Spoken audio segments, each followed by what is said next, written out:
Asalaamu calaykum kulanti wanaagsan isku soo noqod wanaagsan mar kale waxaa kuu rajeynaya inay maalin qurux badan kuu tahay muuqaalkan waxaan iskula fiiri doonaa sheekada ninkan aanan maalina hadlin ee noqday milyaneerka haa maalinne ma uusan hadlin wuxuuna noqday nin milyaneer ah waad isweydiinaysaa qofkaas waa kuma siduu ku noqday qof aana hadlin siduu ku noqon karaa qof milyaneer ah maaha sheeko khiyaali ah waa sheekada ninkan dhallinyarada ah ee aan muuqaalkan maanta iskula fiiri doono ninkan dhallinyarada magaciisa waa Kabane Lam waxaa laga yaabaa in social mediaha haddii aad aad u isticmaashid barta tiktoka uu kaaga soo horbaxay ninkan asal ahaan wuxuu ka soo jeedaa waddanka Senegal ayuu ka soo jeedaa asal ahaan isagoo 1 sano jira ayay reerkiisa waxay u soo guureen waddanka Talyaaniga halkaas oo muddo ku noolaa markuu gaaray da'da 14 sano ayaa waxaa dib loogu celiyey waddanka Senegal oo uu asal ahaan ka soo jeedo caasimadda waddanka markaa ee Dakar ayaa dib loogu celiyey si markaasi uu halkaa ugu soo barto quraanka kariimka oo waxaa loo diray madrasa ayaa halkaa looga diray kadib markii quraankii uu soo dhammaystay ayaa waxaa dib loogu soo celiyey waddanka Talyaaniga halkaa uu ka bilaabay noloshiisa iyo waxbarashadiisa aasaasiga ah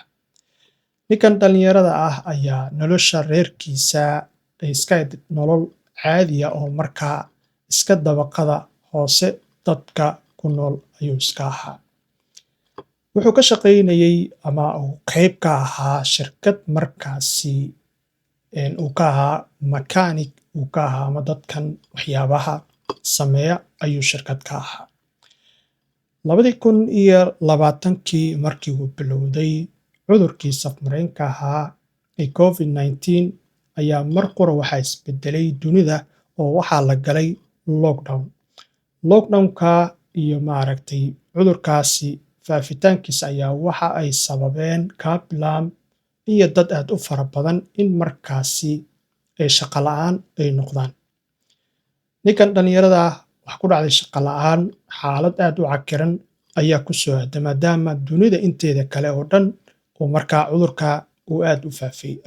u waafeeyey wuxuu noqday guri fadhi ayuu noqday oo ma uusan jirin ama ma uusan helin shaqo markaa uu kasii shaqeeyo balse wuxuu bilaabay in uu fiidiyoyo gaagaaban oo markaa ku soo baahiyo barta tiktoka oo markaa ahayd bar markaa cusub oo aad ay u xiiseynayaan dadka markaasi dunida inteeda kale ku nool ninkan dhallinyarada muuqaalada uu sameynayey fiidiyoyada gaagaaban uu sameynayey ayaa waxa ay soo jiideen dad aad u fara badan oo waxay noqotay in ninkan uu la yimid hal abuur ka duwan hal abuurka dadka markaa isticmaala ama kontentiyada kusoo gudbiya barta tiktoka hal abuur ka duwan ayuu la yimid isagoona hadlin ayuu wuxuu sameynayaa wax ay dadka u adkaynayaan sida loo samayn lahaa ama qaabka saxda ahaa ee shayga ama waxaa loo samayn lahaa ayay si ka duwan u samaynayaan isaguna wuxuu sameynayaa qaabka ugu fudud ee markaa loo samayn karo shaygan ama waxaa marka la samaynayo halkaa ayaa waxa uu ka helay in dadku ay aad u xiiseeyaan kontentigiisa waxaan dhihi karaa waxa uu ka taajiray ama waxa uu fursadba ka dhex arkay dadka u muuqda in ay waxyaabaha doqonnimada ah ay ku soo gudbinayaan barta tiktoka isagana ay u noqotay content creationkaba inuu halkaa safarkiisa uu ka soo bilaabo ninkan dhallinyarada ay Kablam ayaa marba mar ka dambaysa waxaa sii kordhayay dadka xiiseeya muuqaaladiisa oo markaa bartiisa YouTube barkiisa TikTok waxaa ku soo xirmay dad aad u fara badan oo gaaraya malaayiin qof Kablam halkaa ayuu ka soo galay content creationka oo wuxuu noqday qofka kaliya ee aan hadlin misna content creator ah oo markaasi ay dadku aad u xiiseeyaan misna ay aad ula dhaceen muuqaalada qaabka ugu fudud ee uu sameynayo ninkan mar ka dambaysa markii ay badatay shacbiyadiisa iyo taageerayaashiisa iyo followerskiisa markasta markii ay bateen wuxuu noqday qofka ugu followerska badan barta TikTok oo ilaa iyo hadda waa qofka ugu followerska badan oo waxaa la qiyaasaa in bartiisa ay ku xiran tahay 162 milyan oo qofood halka Instagramkiisa ay ku xiran tahay 70 milyan iyo in ka badan. Sidoo kale bartiisa Snapkana ay ku xiran yihiin bartiisa YouTube-kana ay ku xiran yihiin 12 milyan iyo intaas oo qofood. Marka ninkan dhalinyarada ah ayaa waxaa soo jiiday indhaha shirkadaha waaweyn ee markaa daneeya in ay xayeysiinta ugu dhex mariyo muuqaalada markaa uu soo baahiyo.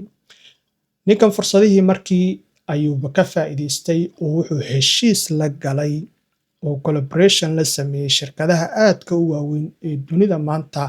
ugu dhaqaalaha badan oo ay ka mid tahay shirkadda Hugo iyo shirkadda la yiraahdo Pepsi oo ah shirkadaha ugu waaweyn ee caalamka aadka loogu yaqaano. Ninkan dhalinyarada ayaa sanadkii 2025 waxaa hantidiisa lagu qiyaasay 16 milyan ilaa iyo 20 milyan oo doolarka Mareykanka ah. Isla sanadkan aan ku guda jirna ee sanadka 2026 wuxuu heshiis la galay shirkad dalka Shiinaha laga leeyahay oo kula gaaray lacag gaaraysa 972 milyan oo doolarka Mareykanka ah. Marka qisadan waxaan ka baran karnaa waa in fursadaha maanta laga faa'iideysan karo oo qofkana dhaqaale uu ka samayn karo ay noqotay content creation-ka oo ah meel adigoo si madax bannaan dhaqaale kaga samayn karo. Marka qisadan kooban ayaan maalmahan indhaha ku hayay waxaan jeclaystay marka in aan kugula wadaago muuqaalkan oo aan bal wax yar ka barano qisada ninkan aan marna hadlin ee milyaneerka noqday. Waa inoo muuqaalka xiga iyo qisooyin kale hadduu Ilaahay ka raali noqdo. Haddii aad nagu cusub tahay waa inoo farxad in aad bartayda YouTube-ka aad ku soo biirtid saaxiibadaadana aad halkan ku casuumtid. Haddii aad horey noola jirtay waxaan kaa codsanaynaa in aad noo sii share garaysid oo muddooyinkan dambe barta YouTube-ka viewska wax micnaa ma sameeyo. Waxa micnaha sameeyo waa like-ta ama share-ka ayaa micno sameeya. Marka waa inaga codsi